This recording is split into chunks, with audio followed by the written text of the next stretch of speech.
বইমেলার আয়োজকদের বিরুদ্ধে কথা না রাখার অভিযোগ আনলেন কলেজ ছাত্রছাত্রীরা। তাদের কাজ দেওয়া হয়েছিল মেলার স্বেচ্ছাসেবক হিসেবে, কিন্তু তাদের যে টাকা দেবার কথা ছিল তা তাদের দেওয়া হয়নি।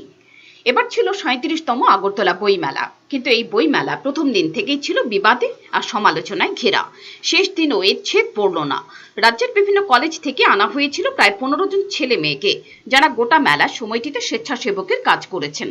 বৃহস্পতিবার মেলা শেষে এই ছেলে মেয়েরা বই মেলা প্রাঙ্গণে দাঁড়িয়েই একরাশ ক্ষোভ এবং সমালোচনা ঠেলে দিলেন আগরতলা বই মেলা কমিটির বিরুদ্ধে। তাদের অভিযোগ, বই মেলাতে স্বেচ্ছাসেবকের কাজ দেবার আগে তাদের বলা হয়েছিল প্রতিদিন ৫০ টাকা করে টিফিন বাবদ দেয়া হবে তাদের, কিন্তু দেয়া হয়েছে মাত্র ৩০ টাকা করে। তার ওপর মেলা শেষে তাদের হাতে একটি করে শংসাপত্র দেবার কথা ছিল, কিন্তু আর বৃহস্পতিবার মেলা শেষে তাদের তা দেয়া হয়নি। তারা এ ব্যাপারে জিজ্ঞাসা করতে গেলে মেলা কমিটির পক্ষ থেকে নাকি জানিয়ে দেওয়া হয়েছে এখন শংসাপত্র দেবার মতো তাদের হাতে বাজেট নেই। এত কিছুর পর বৃহস্পতিবার মেলা শেষে ক্ষোভে ফেটে পড়েন ওই ছেলে মেয়েরা। আমরা এখানে বইমেলার মধ্যে প্রথমত ১৫ তারিখ থেকে বইমেলা শুরু হয়েছে, আজকে ২৬ তারিখ শেষ হওয়ার কথা, ২ দিন বাড়াইছে ২৮ তারিখ। তো আমরা প্রথম দিন আমরা কয়েছে যে এখানে ১৫ জনের মতো ভলেন্টিয়ার কাজ করব, যে তারা প্রত্যেকটার দিন ৫০ টাকা করে ৪০ থেকে ৫০ টাকার মধ্যে তারা টিফিন দেওয়া হইব।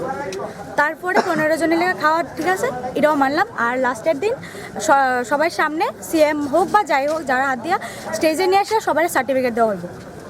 তো আজকে হইল গিয়া আমরা এতদিন ধইরা সেরা তারা ১৫ জনের বদলা ১২ জন করে আমরা টিফিন খাই। হ্যাঁ, ১২ জনের টিফিন ৩০ টাকা করে দিতেছে। তো বাকি ২০ টাকা, যে ২০ টাকা ১০ টাকা তারা এটা কই যায়? কত করে দিতে কইছিল?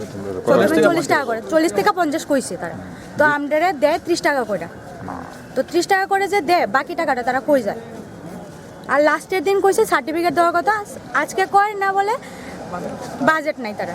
আমরা তো কলেজ থেকে আইতাছি, সবাই এখানে কলেজ স্টুডেন্টস। এই ৩টা থেকে ৯টা ৯:৩০ পর্যন্ত আমরা এখানে ডিউটি করতেছি। তো আমরা কি এটার কোনো নাই, মূল্য নাই? আমরা কি সময়ের কোনো দাম নাই? আমরা চাইবো যে দপ্তরটা যেন সঠিক তদন্ত করে আর কি। এজেন্ট গাফিলতি করেছে, তো সঠিক তদন্ত চাই আর কি। আমরা কেন এমন এত বড় গাফিলতি হয়েছে? তারা এত বড় বইমেলা করেছে, এত বড় অনুষ্ঠান করেছে, তাহলে কেন সমাপ্তি দিন বলছে তাদের কাছে বাজেট নেই, টাকা নেই? রাত ৯:৩০ বাজে, আমরা কিভাবে যাবো? এর কোনো আমাদের কি নিরাপত্তা নেই? এখন যে রাস্তায় যদি কিছু হয় তখন কে দায় নেবে? আমাদের কে দায় নেবে? ফিওর রিপোর্ট, চ্যানেল দিন রাত।